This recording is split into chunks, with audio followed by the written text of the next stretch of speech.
नमस्कार स्टूडेंट्स। आज का टॉपिक है needs of data types in C. कि डेटा टाइप्स की क्यों ज़रूरत पड़ती है सी लैंग्वेज में। जब भी हम कोई प्रोग्राम को डेवलप करते हैं, उसका सोर्स कोड लिखते हैं, अगर हम चाहते हैं भी कि उसमें कुछ वैल्यू जो है स्टोर करना चाहते हैं, तो उसके लिए हमें ज़रूरत पड़ेगी वेरिएबल की। वेरिएबल को यूज़ करने से पहले हमें उसको डिक्लेयर करना पड़ता है। सबसे पहले वेरिएबल को डिक्लेयर करेंगे और डिक्लेयर करने के लिए हमें चाहिए उसके साथ data types. Data types depend करती है हमने कौन सी वैल्यू है जो इसमें स्टोर करनी है वेरिएबल में। अगर हमारी वैल्यू जो है 0 से लेकर 9 तक हमने स्टोर करनी है, तो फिर हम इंटीजर डेटा टाइप को लेंगे। अगर अल्फ़ाबेटिक है तो उसके लिए होगी हमारी कैरेक्टर। अगर हमने फ्रैक्शनल पार्ट को सेव करना चाहते हैं, फ्रैक्शनल वैल्यू को, तो उसके लिए हमें डेटा टाइप चाहिए फ्लोटिंग टाइप की।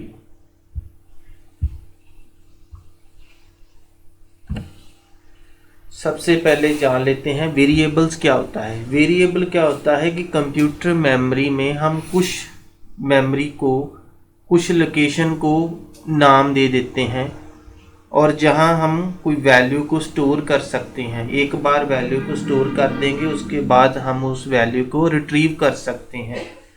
हर वेरिएबल का एक नेम होगा और रिप्रेजेंट करता है वो उसको मेमोरी को। वेरिएबल के नेम को अगर हमने डिफाइन करना है तो इस तरीके से हो कि जिस टाइप की हमने उसमें वैल्यू स्टोर करना चाहते हैं उसका वैसा ही नेम हो। अगर हम स्टूडेंट नेम को सेव करना चाहते हैं तो वेरिएबल को भी हम नेम को देंगे स्टूडेंट नेम। अगर किसी का एड्रेस स्टोर करना है तो उसके लिए हम उसको देंगे एड्रेस। जो भी वैल्यू होती है वेरिएबल में वो फिक्स नहीं होती, एग्जीक्यूशन के टाइम उसको हम चेंज कर सकते हैं। ये तो था वेरिएबल। वेरिएबल क्या होता है, एक मेमोरी का नेम दे देते हैं कि इसमें कुछ वैल्यू जो है स्टोर कर। क्या होते हैं, जब भी हमने किसी वेरिएबल को डिक्लेयर करना होता है तो सबसे पहले जो वेरिएबल है वो लेटर से स्टार्ट होगा, अल्फ़ाबेटिक से, और एक ही हम स्पेशल सिंबल जो है इसमें यूज़ कर सकते हैं, वो है अंडरस्कोर। और इसके अलावा हम डिजिट को भी इसके साथ इंक्लूड कर सकते हैं वेरिएबल के साथ, लेकिन कभी भी डिजिट स्टार्टिंग पर नहीं होगा। जैसे 1A किसी वेरिएबल का नाम नहीं हो सकता, हम A1 कर सकते हैं और बीच में अंडरस्कोर को यूज़ कर सकते हैं। जैसे हमने लिखना है वेरिएबल का नेम स्टूडेंट नेम, हम स्टूडेंट अंडरस्कोर नेम लिख सकते हैं। और तीसरा पॉइंट है भी कोई भी वेरिएबल का नेम कीवर्ड पर नहीं होगा। जो इसके डिफ़ॉल्ट कीवर्ड हैं सी लैंग्वेज के, उनको हम वेरिएबल के तौर पर यूज़ नहीं कर सकते। और ये सभी केस सेंसिटिव होते हैं वेरिएबल, क्योंकि सी जो लैंग्वेज है वो एक केस सेंसिटिव लैंग्वेज है। उसमें क्या है कि अगर हमने ये सम वेरिएबल अगर डिक्लेयर किया है और एक सम हमने डिक्लेयर किया है स्मॉल में, एक कैपिटल में, इनका मीनिंग जो है डिफरेंट होगा। वर्ड तो ही है 3, सम सम सम, लेकिन इनका जो मीनिंग है वो डिफरेंट होगा। ये रूल हमें याद रखने पड़ते हैं जब भी हम किसी वेरिएबल को डिक्लेयर करते हैं। और इसमें आप बात करेंगे डेटा टाइप्स की। और जो सी में 3 तरह की डेटा टाइप हैं, user defined data type, primary और secondary data type. User defined data type होती है जो यूज़र के द्वारा बनाई जाती है, जैसे स्ट्रक्चर होगा, यूनियन होगी, एनिमरेट होगा। और प्राइमरी डेटा टाइप में हम यूज़ करेंगे इंट को, कैर को, फ्लोट को और डबल को। और जो हमारा है डिराइव्ड डेटा टाइप, जो सेकेंडरी डेटा टाइप है, उसमें हमारे आ जाएंगे एरे, फंक्शंस, पॉइंटर। नेक्स्ट है हमारा कन्वर्शन कैरेक्टर। इसमें जो 3 डेटा टाइप है हमारी, इंटीजर, कैरेक्टर और फ्लोट टाइप। इसका कन्वर्शन कैरेक्टर होता है इंट का %d, कैर का होगा %s अगर हम स्ट्रिंग को यूज़ करते हैं, और सी होगा अगर हम सिंगल कैरेक्टर को यूज़ करते हैं। और फ्लोट का कन्वर्शन कैरेक्टर है f। और जो हमारा इंट होता है वो मेमोरी के 2 बाइट जो है कंज्यूम करेगा, और कैर के लिए है 1 बाइट और फ्लोट के लिए होंगे 4 बाइट। अब हम एक प्रोग्राम बनाएंगे जिसमें कुछ वेरिएबल को हम डिक्लेयर करेंगे और उन पर प्रोसेसिंग करेंगे। प्रोग्राम बनाने के लिए सबसे पहले हम अपना सॉफ्टवेयर जो है टर्बो C++ उसको ओपन करेंगे।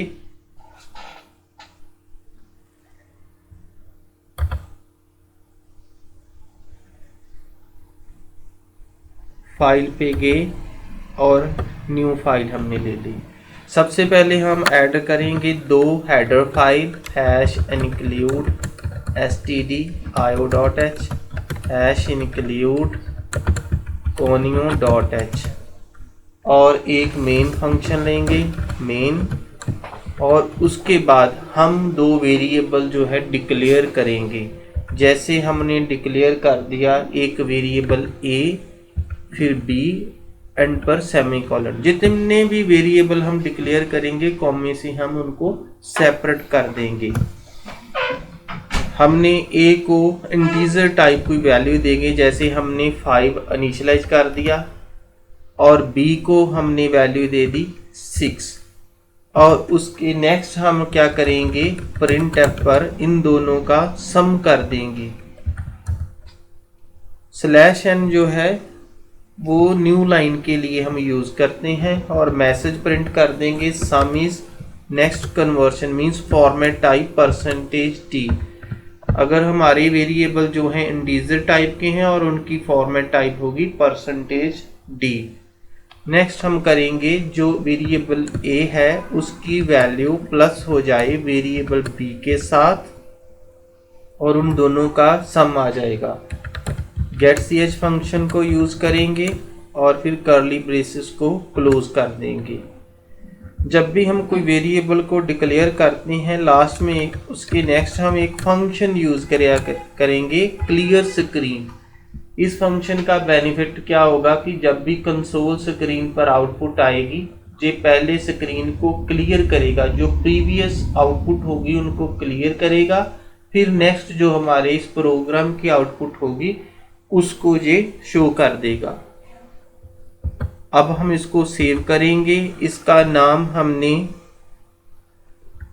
second.c ये रख दिया।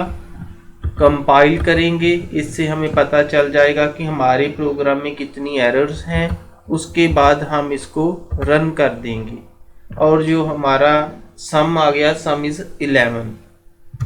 हमारी a वेरिएबल में थी वैल्यू 5 और b में थी 6, और दोनों को हमने प्लस कर दिया, ये हमारा आंसर जो है 11 आ गया।